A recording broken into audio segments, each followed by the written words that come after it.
মৃত ব্যক্তিকে স্বপ্নে দেখলে কি হয়, এটা আমরা কিছু কথা বলবো, বলেন ইনশাআল্লাহ। আল্লামা শিরিন রহমতুল্লাহি আলাইহি একটা বই লিখেছেন স্বপ্নের ব্যাখ্যার ক্ষেত্রে একটা বই, এবং এই বইটা খুব গ্রহণযোগ্য, অ্যাকসেপ্টেবল একটা বুক। এই বইয়ের ভিতরে অনেক সুন্দর সুন্দর ব্যাখ্যা দেওয়া হয়েছে, যে ব্যাখ্যাগুলো আসলে সত্য, এবং ওলামা একরাম বলেছেন এই ব্যাখ্যাগুলো খুব গ্রহণযোগ্য। আসলে স্বপ্ন এটা কখনো কখনো সত্য হয়, কখনো কখনো মিথ্যা হয়, কখনো সত্য কখনো মিথ্যা। স্বপ্ন অলওয়েজ সত্য হয় না, আবার স্বপ্ন সব সময় মিথ্যাও, ঠিক কিনা? স্বপ্ন দেখলেই আপনি ভাববেন না যেটা আমার সঙ্গে হয়েই ছাড়বে, এরকম কোনো ভাবার আশঙ্কা নেই। তবে এই কথা মনে রাখতে হবে, মানুষের জন্ম মৃত্যু সমস্ত কিছু একজনের হাতে, তিনি কে? আমাদের অনেকের আব্বা মারা যায়, অনেকের আম্মা মারা যায়। আমাকে অনেকে কল দিয়ে বলো, হুজুর আব্বাকে স্বপ্নে দেখি, আম্মাকে স্বপ্নে দেখি। তো মৃত মানুষকে স্বপ্নে দেখলে কি হয়, আজকে আমরা এটার ব্যাখ্যা করবো, বলেন ইনশাআল্লাহ। দেখেন, স্বপ্নটা মূলত ভালো ছিল নাকি খারাপ ছিল, এটা ডিপেন্ড হচ্ছে এই বিষয়ের উপরে যে আপনি মৃত ব্যক্তিকে কেমন অবস্থা দেখেছেন। মৃত ব্যক্তিকে যদি আপনি ভালো অবস্থা দেখেন, বুঝবেন স্বপ্নটা ভালোই ছিল। স্বপ্নটা কি ছিল?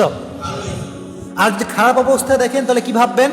স্বপ্নটা খারাপ ছিল। কেন এটা ভাববেন? দুনিয়ার জীবনে মিথ্যা এবং সত্য দুটোই আছে, কিন্তু এই লাইফ শেষ হওয়ার পরে ওই লাইফে গেলে সেখানে কোনো মিথ্যা থাকতে পারে, সেখানে সবকিছু সত্য। এই জন্য মৃত ব্যক্তিকে আপনি যে অবস্থা দেখবেন এটাই সত্য। যদি দেখেন দুঃখে আছে, সে আসলে দুঃখে আছে। যদি দেখেন সে সুখে আছে, তাহলে সে আসলেই সুখে আছে। তবে একটা কিছু বেসিক পয়েন্ট শেয়ার করি। অনেক অবস্থায় মানুষ দেখে, যদি আপনি এরকম দেখেন যে মৃত ব্যক্তির সঙ্গে আপনার সাক্ষাৎ হয়েছে, সে যে কেউ হতে পারে, আপনার ফ্রেন্ড হতে পারে, আপনার আব্বা হতে পারে, আপনার আম্মা হতে পারে। যদি মৃত ব্যক্তি আপনাকে স্বপ্নে তার দিকে ডাকে যে তুমি আমার কাছে আসো, তাহলে বুঝতে হবে ব্যাখ্যা অনুযায়ী যে আপনার হায়াত আসলে বেশি দিন আর নেই। মৃত ব্যক্তি যেখানে ডাকছে সেখানে গেলে কি জীবন্ত যাওয়া যাবে নাকি মরে যেতে হবে? মরে যেতে হবে। তবে এটা 100% শিওর না যে আপনি মারা যাবেন। তবে ব্যাখ্যাটা এই কথা বলে যে মৃত ব্যক্তি যদি কাউকে স্বপ্নে ডাকে যে আমার কাছে আসো, তাহলে বুঝতে হবে হায়াত আসলে বেশি দিন আর বাকি। তবে এটা কিন্তু শিওর না, এটা একটা ব্যাখ্যা।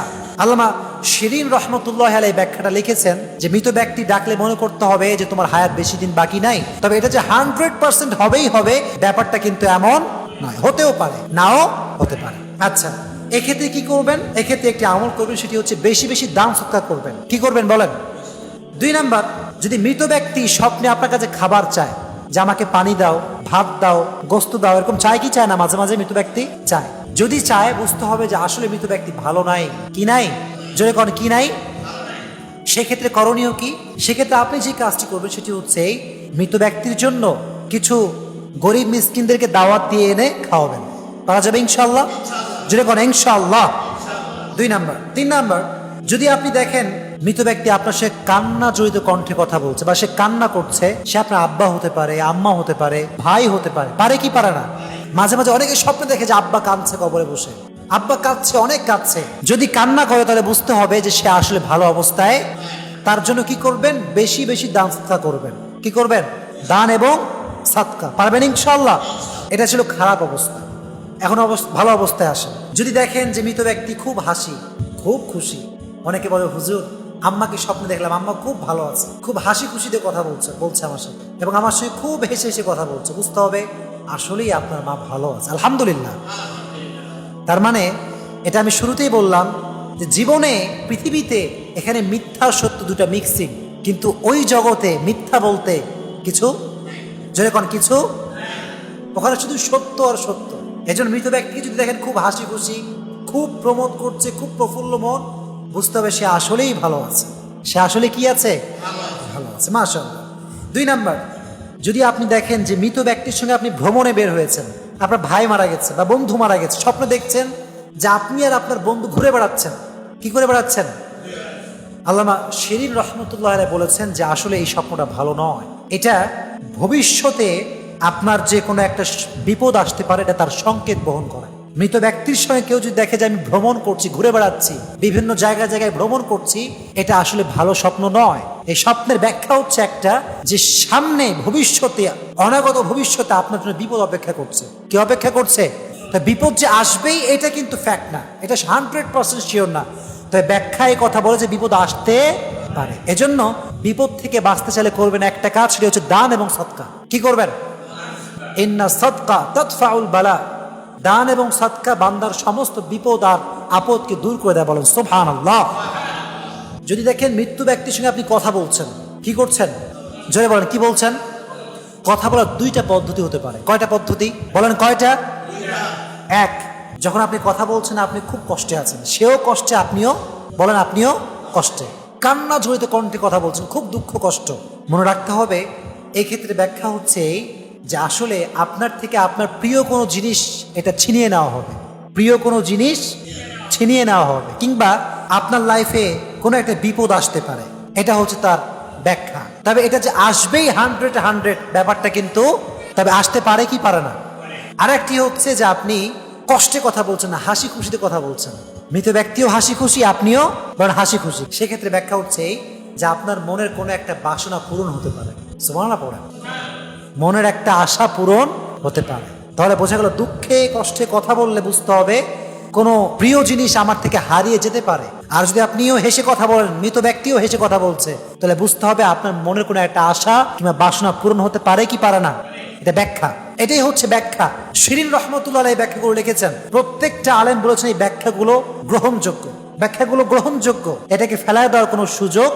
তবে একটা কথা বুঝতে হবে, সেটা হচ্ছে এই স্বপ্নে আপনি খারাপ জিনিস দেখলেন, এখন আপনি হতাশ, আয় হায় হুজুর তাহলে আমি মরে যাবো, আমার মরণ তলে কাছে চলে আসছে না, হতাশ হওয়া যাবে। আপনি put your trust on your lord and give charity more and more. বিশ্বাস রাখবেন একজনের উপরে, তিনি কে?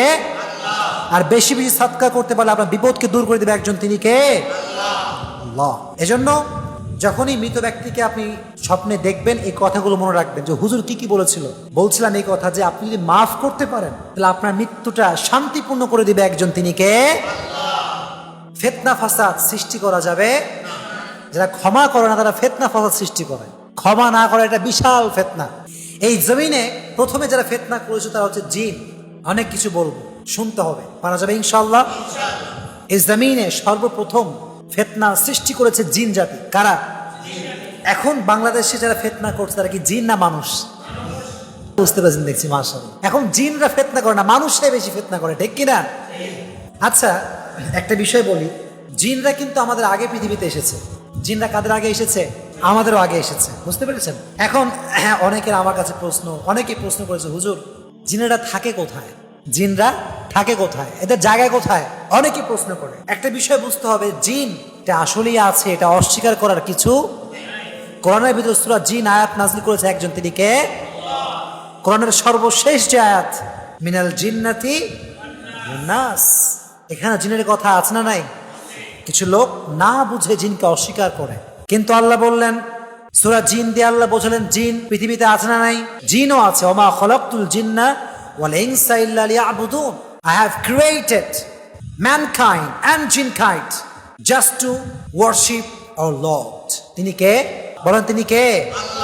আল্লাহ বললেন আমি জিনকাইন্ড এবং ম্যানকাইন্ড, মানুষ এবং জিন উভয়কে সৃষ্টি করেছি, ইবাদত করতে হবে একজনের, তিনি কে?